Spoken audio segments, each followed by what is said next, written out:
Hi guys, welcome the Pakistani family तो reaction. कैसे हैं आप सब? मेरा नाम मैं आजाद है नदीम। यार। भाई भारत ने कर लिया मालदीव के 28 आइलैंड पर तगड़ा कब्जा।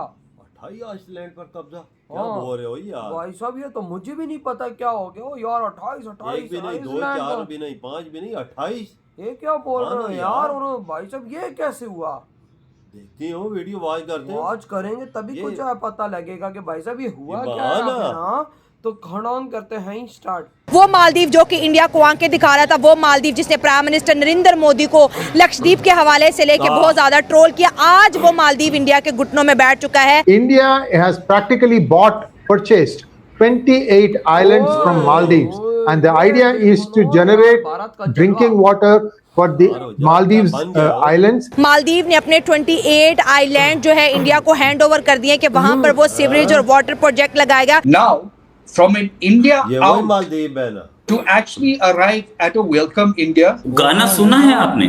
शिकारी खुद यहाँ शिकार हो गया। ये क्या फैज होता है? हामिद अब तक की सबसे बड़ी खबर, जनरल फैज हमीद साबिक डीजी आईएसआई, उन्हें गिरफ्तार कर लिया गया है, उन्हें हिरासत में ले लिया गया है। पाकिस्तान आर्मी एक्ट के तहत जो साबिक 3 स्टार जनरल और डीजी आईएसआई को जो है वो गिरफ्तार कर लिया गया है, बिकॉज उन्होंने एक हाउसिंग सोसाइटी के मालिक के घर में रेड करवाया। अगर 18 आइलैंड 28 आइलैंड इंडिया को मालदीव गिफ्ट कर रहे हैं तो सर ये उसके लिए समझ लें कि आटे में नमक के बराबर। उसके पास तो है ही, उसके पास तो है ही यही सब ना। President Muizu prefers to eat dal chawal over Hakka noodles.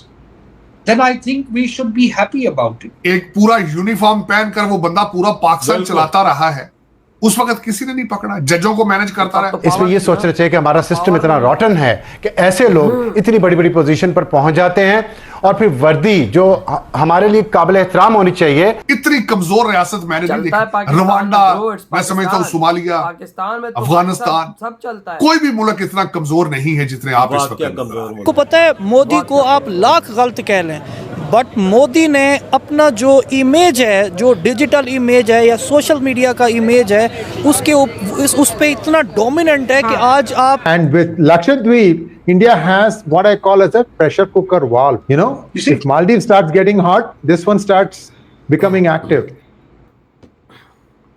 नमस्कार दोस्तों, कहते हैं ना गली का कुत्ता जब ज्यादा लालची और जहरीला हो जाए तो उन्हें रोटी के 2 टुकड़े और ज्यादा देना चाहिए। वैसा ही कुछ भारत अब मालदीव्स के साथ कर रहा है। रिसेंटली मालदीव्स ने भारत को अपने 28 आइलैंड्स हैंड ओवर कर दिए हैं for the water sewage treatment project.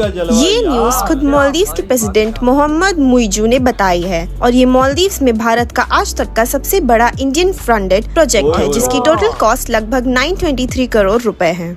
और वो मालदीव्स जो कल तक गेट आउट इंडिया का ट्रेंड चला रहा था, वो आज India is great, India is a closest ally कहकर भारत का गुणगान गा रहा है। वही नहीं, भारत ने अब मालदीव्स में यूपीआई सर्विस भी लॉन्च कर दिया है, which will facilitate more Indian tourist toward Maldives. अब ये भारत के लिए एक डिप्लोमेटिक जीत होगी या नहीं, ये तो आने वाला टाइम ही बताएगा, बट भारत की नेबर फर्स्ट पॉलिसी के तहत चाइना को काउंटर करने के लिए ही ऐसा स्टेप इंडियन गवर्नमेंट ले रही है। इसी टॉपिक पर चलिए आगे पाकिस्तानी मीडिया का रिएक्शन देखते हैं। वीडियो को लाइक और चैनल को सब्सक्राइब कर लें। वो मालदीव जो कि इंडिया को आंख के दिखा रहा था, वो मालदीव जिसने प्राइम मिनिस्टर नरेंद्र मोदी को लक्षद्वीप के हवाले से लेके बहुत ज्यादा ट्रोल किया, आज वो मालदीव इंडिया के घुटनों में बैठ चुका है।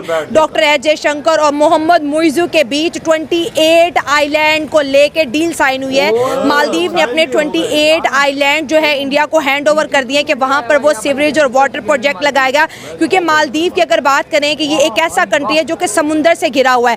आज मालदीव को ये मालूम हो चुका है कि चाइना कभी भी उसका वेलफेयर नहीं हो सकता और वो दोबारा से इंडिया के कदमों में बैठ गया है। बहुत बड़ी डेवलपमेंट, और आप देख लें कि किस तरह से इंडिया पूरी दुनिया को अपने साथ जो है समेटता चला जा रहा है, सुई में कहते हैं ना एक मोती के दाने की तरह परोता चला जा रहा है। बेसिकली आप देखें कि टूरिज्म को देखें ना, कितने चाइनीज वहाँ मालदीव में जाते हैं, वहाँ पर जाके वो उल्टे लेट के चैप्टर पढ़ते हैं, नहाते धोते हैं और वो इंजॉय करते हैं, नहीं ना। लेकिन हम अगर मालदीव में देखें कि इसी एशियन कंट्रीज़ को अगर देखें तो पाकिस्तानी और इंडियन ये बड़ी तादाद में जाते हैं। और अगर हम इंडिया की पॉपुलेशन को देखें और उनकी इकोनॉमी को देखें और उनकी इमर्जिंग इकोनॉमी को देखें, इमर्जिंग टेक्नोलॉजी को देखें, तो ये एक गिव एंड टेक का सौदा है। अगर 28 आइलैंड इंडिया को मालदीव गिफ्ट कर रहे हैं तो सर ये उसके लिए समझ लें कि आटे में नमक के बराबर। उसके पास तो है ही, उसके पास तो है ही यही सब ना। मतलब वो हेल्प कर रहा है मालदीव की। सर उसके पास है यही सब कुछ ना।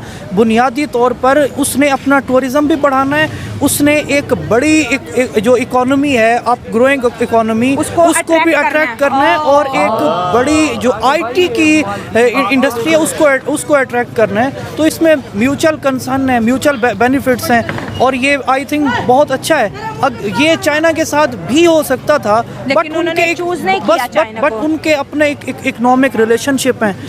जाहिर है चाइना को आप देखें कि चाइना ने पाकिस्तानियों को एक टॉफ़ी का झांसा दे करके तुम लोगों को मैं ये मोटरवे बना के दे रहा हूँ, उसने 100 साल के लिए हमारी सारी की सारी जो इकोनॉमी है उसको अपने बगल में ले लिया। सही है, सिर्फ एक मोटरवे की खातिर चाइना ने जो CPEC गुजारा वो इस वक्त हम पे रूल कर रहा है। ठीक है, गवादर भी 100 सालों के लिए सब कुछ ले लिया हमसे। यही चीज़ है ना। तो बेसिकली जो बाकी ममालिक हैं वो इस तरह के ट्रैप से बचने की कोशिश कर रहे हैं। यस, मेरा ये क्वेश्चन था कि मालदीव, क्योंकि उसने एक वक्त था 3-4 महीने की पहली बात है, प्राइम मिनिस्टर नरेंद्र मोदी का इतना मजाक बनाया, उनके लिए बुरे बुरे लफ्ज बोले और उनके हालात बिल्कुल आप कह रहे कि नॉर्मल नहीं थे, दोनों के बीच फ्रेंडशिप खत्म, भागा चाइना के पास था ना। वो इलेक्शन चल रहा था, मोदी के फ्यूचर का पता नहीं था। आपको पता है मोदी को आप लाख गलत कह लें, बट मोदी ने अपना जो इमेज है, जो डिजिटल इमेज है या सोशल मीडिया का इमेज है, उस पे इतना डोमिनेंट है कि आज आप इंडिया में अगर हूँ या यहाँ से आप VPN लगा के इंडिया आप अपने आप को साइन करके आप स्क्रॉल करें तो आपको मोदी का ना फ़कत अच्छा फेस नज़र आएगा बल्कि ये नज़र आएगा कि मोदी ने कितनी डेवलपमेंट की है और मोदी की वजह से इंडिया ने कितना ग्रो किया है। यही तो बात है, इधर के गधे यही तो बात नहीं समझते ना। ये एक आध गधों में से इंसान निकल आता है जिसको पता होता है कि भाई मोदी आखिर कर क्या रहा है इंडिया में, अपने देश को किधर आगे लेके गया है। यार 28 लैंड मालदीव ने हैंड ओवर कर दिए जयशंकर जी के इंडिया को कि भाई लो भाई हमारे 28 लैंड चलाओ, इस पे प्रोजेक्ट जो करना है करो, ये लो हमारी तरफ से। हमें भाई साहब बस अब हमसे और कुछ नहीं होता। इंडिया भाई हमें माफ कर दो, अब हमें बर्बाद और मत करना। देखो यार वो भी देखो इंडिया का आगे ऐसा झुका कदमों में गिरा, झुका नहीं है, कदमों में बॉल गिर पड़े हैं। और भाई 28 सारे जो उसके पास थे सारे दे दिए इंडिया को, चला इनको, अंदाजा लगाओ एक भी नहीं छोड़ा अपने पास। उस पे इंडिया 1000 करोड़ का प्रोजेक्ट चलाएगा, अंदाजा लगाओ 1000 करोड़ भाई, यानी पाकिस्तानी 4000 करोड़। जयशंकर साहब ने उन्होंने दस्तखत भी साइन भी कर दिए, हवाले कर दिए। साहब लगता है जयशंकर जी गए मालदीव, उधर भाई मीजू ने सेंड करके डायरेक्ट भाई साहब दिए जयशंकर जी को। इंडिया ने ठोका अकेला के नहीं, समझ गया ना मेरी इकॉनमी गई, मेरी इकॉनमी गई, इंडिया के बगैर कोई नहीं चला सकता। ये वजह सही का भाई, सही का, क्योंकि लाखों टूरिस्ट हर साल जाते नहीं इंडिया, हर साल इन्हीं टूरिस्ट पे चलता है एक मालदीव, लाखों टूरिस्ट जाते हैं, कोई शक नहीं है इसमें, आपकी बात 100% करेक्ट है कि लाखों टूरिस्ट जाते हैं, बिल्कुल जाते हैं, सही बोल रहे हो आप, मैं मानता हूँ। तभी तो भाई साहब गिरा इंडिया के कदमों उसको में। पता है अगर इंडिया ना आए तो भाई मालदीव गया। अगर भाई साहब हमने इंडिया से रिलेशन अच्छे न लगे तो इंडिया में ऐसा ठोकेगा कि भाई साहब मालदीव खड़ा नहीं हो पाएगा। चाइना के पास गया 2 मलाक है कि हमें कुछ दे दो, बड़े चाइना ने भी लात मीजो को मारी, सीधा फिर मालदीव में फेंका। मीजो ने सोचा यार मैंने तो ये गलती कर दी है, फिर इंडिया के आगे कदमों में गिरा, गड़गड़ाया और माफी मांगी कि मुझे माफ कर भाई। आज भाई 28 इस लैंड पर इंडिया का कब्जा हो गया। यकीन मानो आज इंडिया की फॉरेन पॉलिसी की तगड़ी जीत हुई है, इसको कहते हैं इंडिया की पावर। तो यार आपके क्या थॉट है, इधर वीडियो खत्म करते तो